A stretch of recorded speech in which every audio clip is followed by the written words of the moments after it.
We're here at SEMA 2014, and we're in the performance section, and we're talking to Matt Snow with Snow Performance. Now, this is a methanol water injection. I've used it on my diesel. This has been around for quite a while. And you've got it on semis, you got the M6 Freightliner, you got it on cars, you like it on the boosted projects, you like it on the diesels.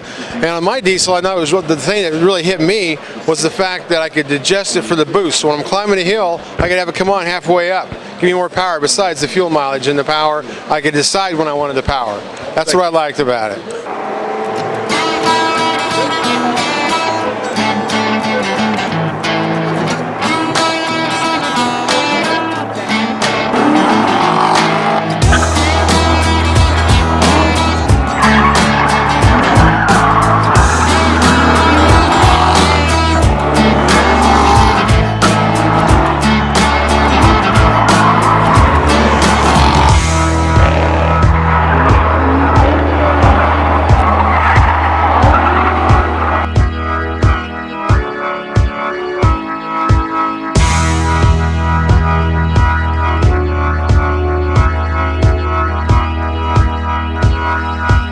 Thank you, Ken.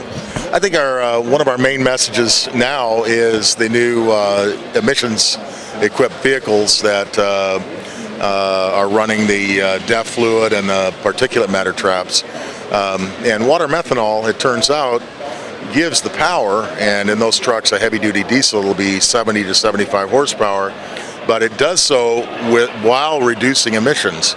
So your regen in your emissions equipment goes down so that you don't waste the fuel regenerating your particulate matter trap, and it'll keep that clean while giving you the 70 horsepower. Good. So you don't have to regen as often that way? Exactly. That's how we're seeing a lot of the fuel economy increase with these trucks, as well as the efficiency increase with water methanol in the combustion process. So does that lower the consumption of DEF fluid itself? Yes. Yeah, some vehicles, it's a pain in the butt to put it in there.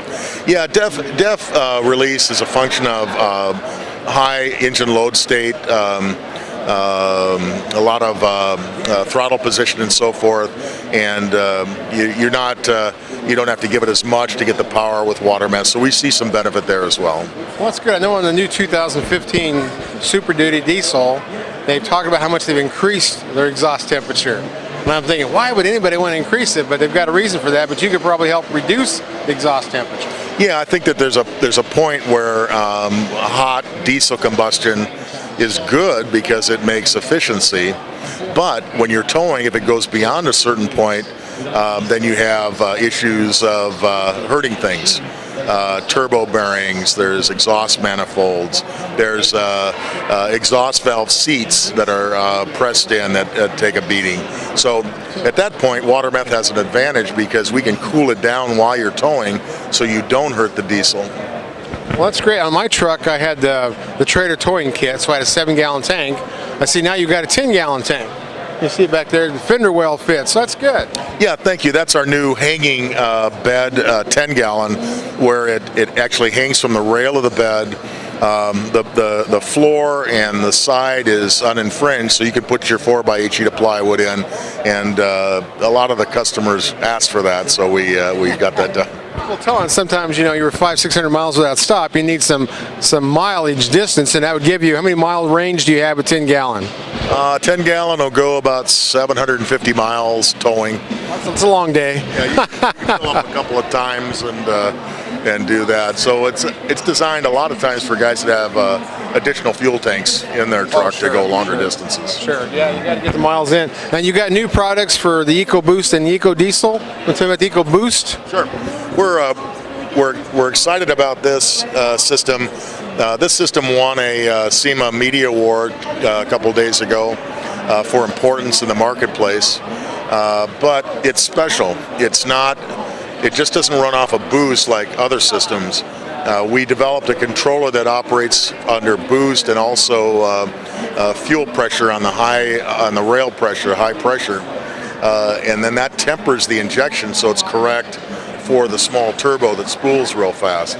So much more correct injection, and then all the various parts you need to use in the EcoBoost rather. Well, the EcoBoost, that 3.5 from Ford, how much more power does this produce?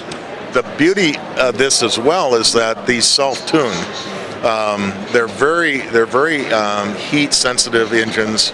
They're knock sensitive, so they have closed loop knock control. And if we can keep the temperature out of the intake tract and show the computer cooler air and take away all the spark knock, the computer actually always bumps the timing threshold. So it automatically adds timing. In an F-150, that equates to about 45 horsepower. So just putting it on, you have 45 horse in a typical eco diesel. Well, that's good, because I know diesel's easy to increase power. Gas is a little harder to increase power. Right. And that's good. The Mustang behind us has got a blower on it, and I know you do a lot with the blowers and the turbochargers in cars as well. Yeah, this is our test bed for the latest gasoline systems.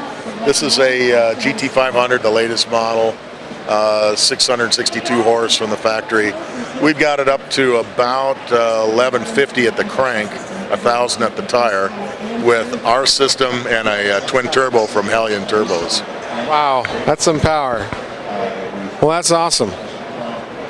Okay, Matt, this is for the Ram EcoDiesel, that 3-liter, the new V6 they just come out with. So you can help it too. Yes, we're really excited about this one. This also won a SEMA Media Award this year for an important product. It's for the new Ram EcoDiesel, the 1500. The beauty of this is power, because the truck has about 250 at the crank, about 180 at the wheel. This system will add 50 horsepower to the truck in a thing where there's no tuners available yet to do it, to add power. So this is the product there is out right now to add power and do it safely without increasing emissions. We actually reduce the emissions, as we just talked about. Oh, that's cool, because this is a very popular truck. And I like them, but it's just a little bit low in power for towing. I mean, it's not made to tow a giant trailer, but anyway, I think this kind of a boost for the guy who's going to tow it quite a bit would be very important, because it's just missing a little, just a little. Yeah, you had 25% more power, and that's quite a hit on these trucks. Yeah, we're in Colorado. We need all the power we can climbing the hills.